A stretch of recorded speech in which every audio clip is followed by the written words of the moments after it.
only a few seconds away from Joe Bob's Hollywood Saturday Night, the show that replaced Monstervision when we dragged everything from Texas to L.A. Dragnet is our first feature tonight, the Dan Aykroyd, Tom Hanks one, not the one from the 50s. And it's brought to you from our new digs on Sunset Boulevard, followed later tonight by our regular Monstervision horror classic, The Devil's Reign, starring Ernest Borgnine as the devil himself, trying to steal the soul of William Shatner and all his desert-loving family. A lot of people say to me, Joe Bob, what are you doing going Hollywood? And you know what I say to them? Yep.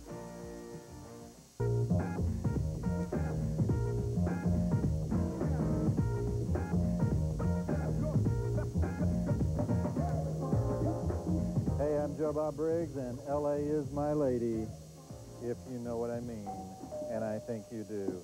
And tonight is the opening night. If it's any of you guys from the National Press Corps, I told you I'm not doing any more interviews, and I don't care what my second ex-wife said to Vanity Fair. Leon! Lose the fedora.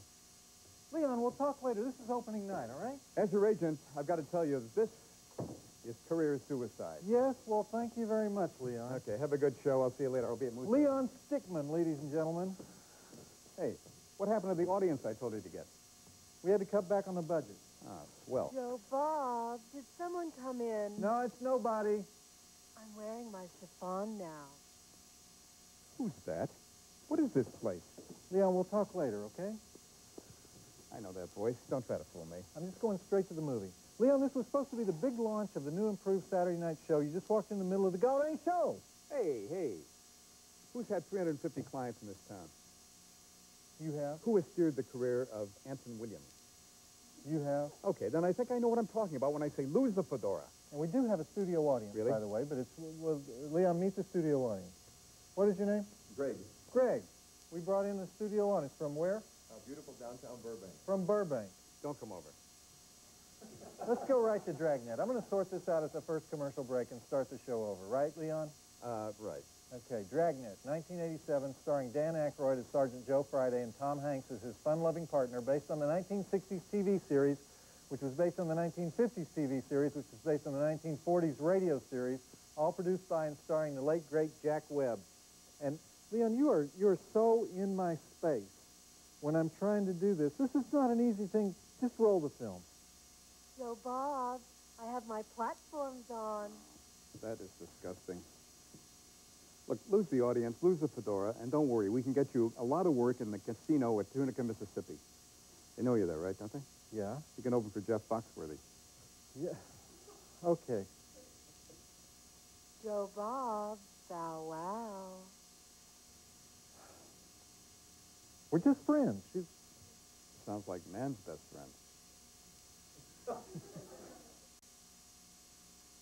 Who looks better in a fedora? Me, Dan Aykroyd, or Howard Hughes?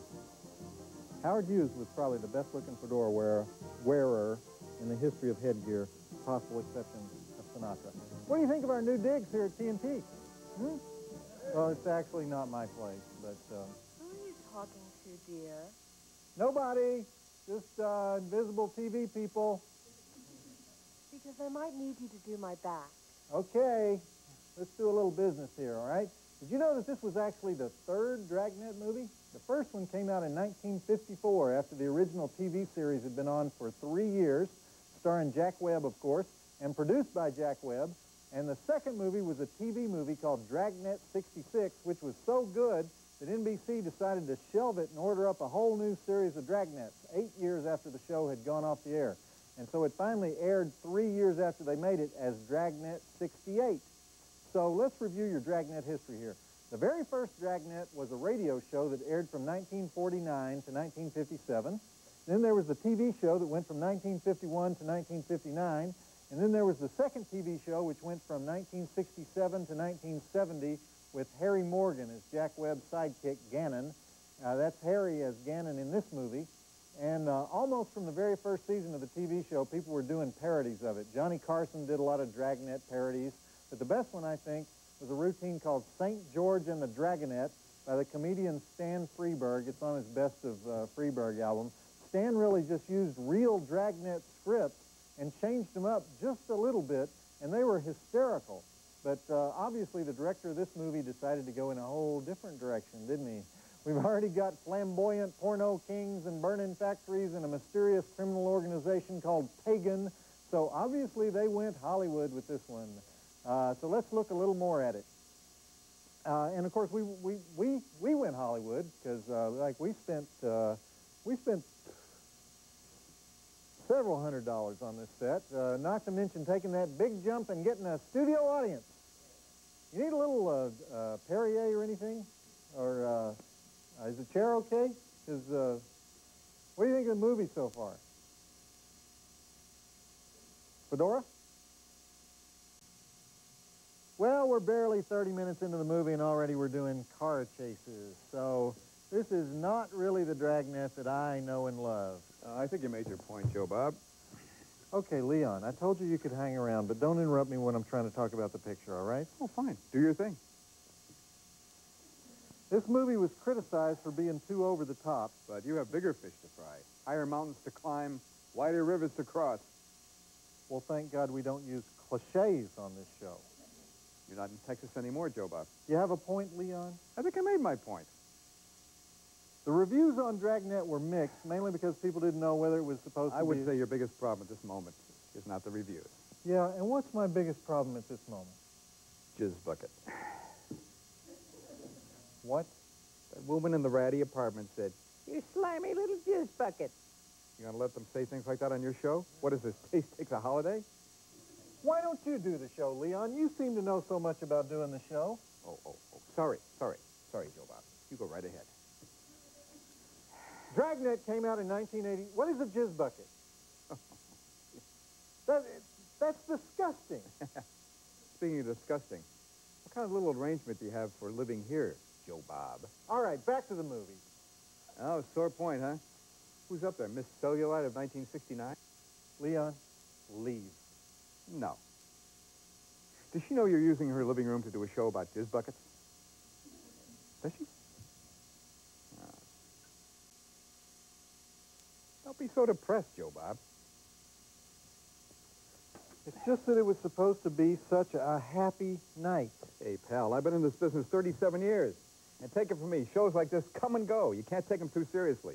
That's Chevy Chase. Thank God I have such an understanding agent. Hey, no problem. That's what I get paid for, pal. This was the premiere night of the new show. Oh, really? Yes. Oh, yeah, I knew that. We were supposed to have dancers and singers and movie stars. I was supposed to get telegrams congratulating me on moving to L.A. Hey, that reminds me. You do have a telegram. Here, this will cheer you up. Break a leg, Jim Bob. Signed, Soupy Sales. Isn't that great? Soupy Sales? Yeah, I had him as a client back in 74, also 79, 83. Soupy Sales doesn't even live in L.A. Hey, Joe Bob, television is one big neighborhood. Just call me Jim Bob. How about it? I'm sure that's a little typo, you know? We didn't even talk about the movie. Some dyslexic Western Union operator. Back to the movie. Yeah, I gotta go. You're leaving? Yeah, I'm doing a benefit with Ruth Buzzy. Got a lot of planning to do. Gotta find Alan Seuss. I'll see you, Joe Bob.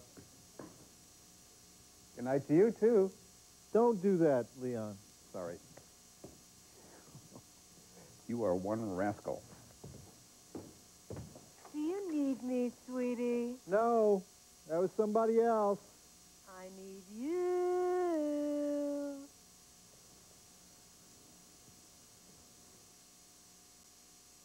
Elizabeth Ashley, in a strange role for her as the police commissioner, the great stage actress Elizabeth Ashley. Cat on a Hot Tin Roof, and was that the last thing she did on Broadway? I'm sure she's done other things since then. Very distinguished cast. Christopher Plummer as the weirdo evangelist.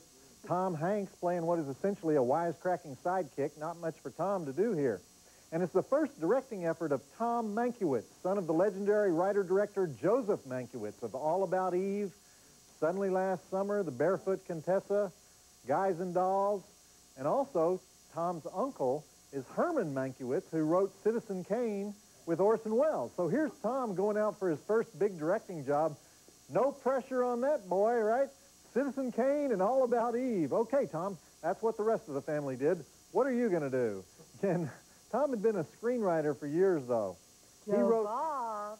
Don't mind that. He wrote 6 of the James Bond movies and 2 of the Supermans, plus The Eagle Has Landed and Lady Hawk, and he directed most of the episodes of that TV series Heart to Heart. So it wasn't like he just dropped off the casino fun bus. But I think he couldn't make up his mind, because sometimes you're supposed to really believe in Sergeant Friday, like this little budding love affair with the virgin Connie Swale, but most of the time it's just an all-out orgy of set pieces, set pieces being sequences like that pagan goat dancing ritual, and the snake wrestling, and the car chases, and the explosions. Joe Bob, it's getting late, honey. And you know what? I think it's time to break the fourth wall, don't you? Can we do that right now? How are you doing over there? Our studio audience is still here. Is it as good as the TV series? Okay, back to the 1987 big-budget version of Dragnet. But Aykroyd is good, don't you think? Mama's tired, honey. Yeah, because when you break the fourth wall, you don't have to think about the other 3. Are you following this? You know, I think my favorite line in the movie is when Dan Aykroyd describes his Yugo as the cutting edge of Serbo-Croatian technology. At any rate, that's the lovely Alexandra Paul as the Virgin Connie Swale, better known as Stephanie on Baywatch. Yummy, yum, yum. Come in.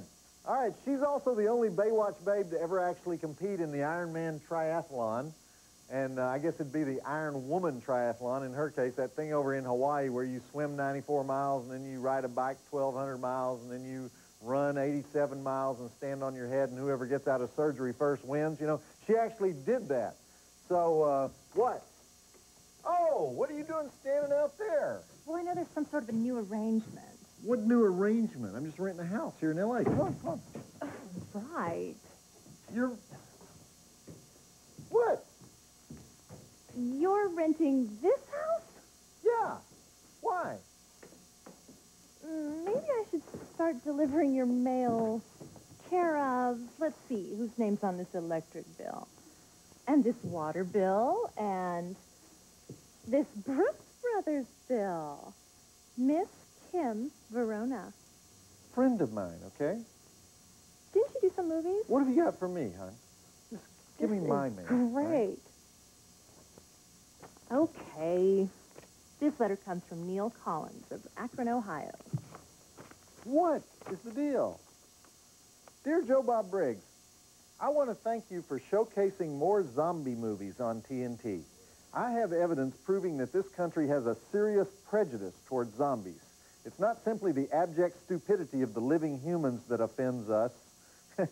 It's the way that their reasoning offers aid and comfort to the new breed of living bigots. The one that tells us that living people are the true victims of the affirmative zombie action laws. You have probably heard the rhetoric, victimized by the zombies' need to feed on the living, victimized by the zombies' hunger for brains.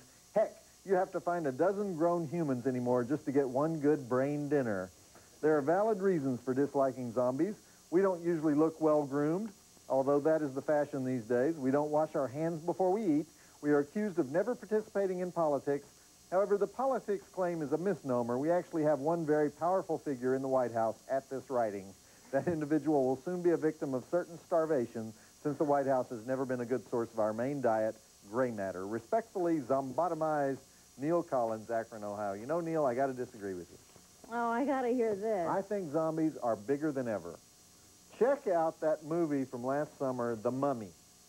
What did you see in that movie? All right, they called them mummies, right? They were zombies. Hundreds and hundreds of employed zombies. So quit your belly aching, Neil, assuming you have a belly. That was so mature. Normally I have to find an elementary school playground to hear an exchange like that.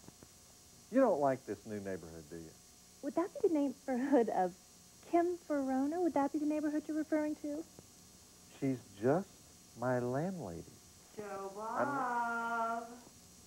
Sounds like your rent's due. Back to the movie. Dan Aykroyd and Tom Hanks in Dragnet. Or maybe she's got a problem with her plumbing. All right. Friday is so devoted to his grandma. Actually, when the Dragnet series first ran on TV in the early 60s, Sergeant Friday lived with his mother, and he had no life. He was married to the force. He had an occasional date, but it was obviously going nowhere. But his partner, Sergeant Ben Romero, had a family and kids. He lived for his family. But Sergeant Romero was played by Barton Yarborough, who had done the same role on the radio series, but he died after just 3 of the TV episodes.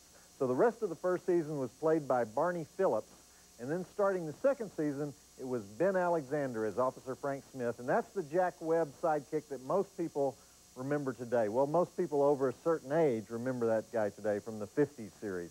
Dan Aykroyd was obviously a fan of the series because he co-wrote the screenplay and he incorporated most of the stuff from the series into this movie. And he is a stickler for detail, maybe because he did study criminology for 4 years at Carleton University in Ottawa. So all those penal code numbers and infraction numbers are totally accurate. Every time Dan talks about a 325 or a 4968, it's right on the money. One thing he forgot, though, is that Jack Webb was always smoking. Chesterfield, which also happened to be the sponsor of the series back in the 50s, Liggett & Myers Tobacco Company. I'm a big fan of the Dragnet TV series, so I got to get all this stuff in real quick. For example, the voiceover announcer who says, "The story you are about to see is true." Does anybody know who that is? George Fenneman. Although in the 60s, they changed to Hal Gibney. All right, who recorded the 1953 45 recording of the Dragnet theme song? Real title of the song is Danger Ahead. Ray Anthony and his orchestra. Most famous Dragnet episode of all time. Blue Boy, the one where Friday and Gannon are investigating the use of LSD among hippie teenagers. You're pretty high and far out. What kind of kick are you on, son?